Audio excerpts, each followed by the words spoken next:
Most people believe that serial killers are driven by sudden, uncontrollable urges, that they are chaotic monsters lurking in the shadows of their own neighborhoods.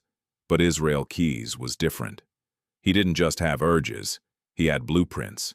He was a veteran, a successful contractor, and a devoted father who viewed the act of murder as a complex logistics problem to be solved with mathematical precision. To the FBI, he would become known as the most calculative predator in American history, a ghost who spent years preloading his crime scenes before he even chose a victim. Imagine driving deep into the silent woods of Vermont or the scorching deserts of Arizona. You find a remote spot, miles from the nearest highway, and you start to dig. You bury a heavy-duty, waterproof Home Depot bucket deep into the earth. Inside, you've packed a loaded handgun, a silencer, zip ties, and thousands of dollars in cash. You fill the hole, brush away your footprints, and drive away. You might not return for 2, 3, or even 5 years. This was a kill kit, and Israel Keyes buried dozens of them across the United States. He wasn't just a killer. He was an architect of disappearance. His strategy was as simple as it was terrifying. He followed a strict, cold-blooded code designed to make him invisible to modern forensics. He never killed in his own state. He would fly to a major U.S. city, rent a car, and then drive over 1,000 miles into a completely different jurisdiction to find a target. He chose his victims at random. No specific age, no specific gender, no specific type. By removing the motive and the pattern, he removed the breadcrumbs that lead police to a suspect. While investigators in the lower 48 were baffled by missing persons cases with 0 leads, Keyes was thousands of miles away in Alaska, building houses and attending parent-teacher conferences. He was a man who lived a double life so perfectly that the two halves never touched, until the day his own calculative mind finally betrayed him. The brilliance of Israel Keyes lay in his masking.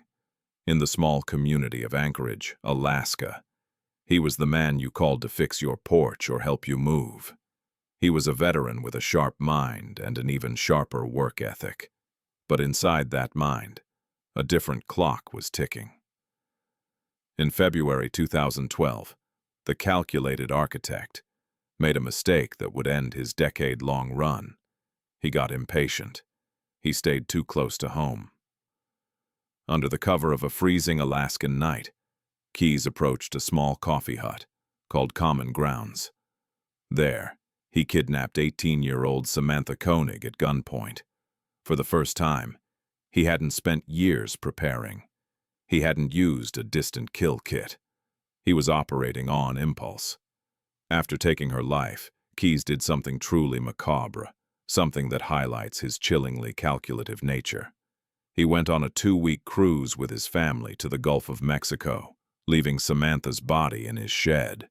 When he returned, he staged a proof-of-life photo by sewing her eyes open and holding up a recent newspaper, all to extort a $30,000 ransom from her grieving family. Keyes believed he was still the smartest person in the room. He told the family to deposit the money into Samantha's bank account. Then he took her ATM card on a road trip across the American South. This was the digital age's version of a breadcrumb trail. Every time he stopped to withdraw cash, in Arizona, New Mexico, Texas, the FBI's cyber task force was pinging his exact location. They didn't have a name yet, but they had a map. They realized this wasn't just a local kidnapper. This was a cross-country predator. The end came on a lonely stretch of highway in Lufkin, Texas. A state trooper, alerted by the FBI to look for a white Ford truck, pulled Keyes over.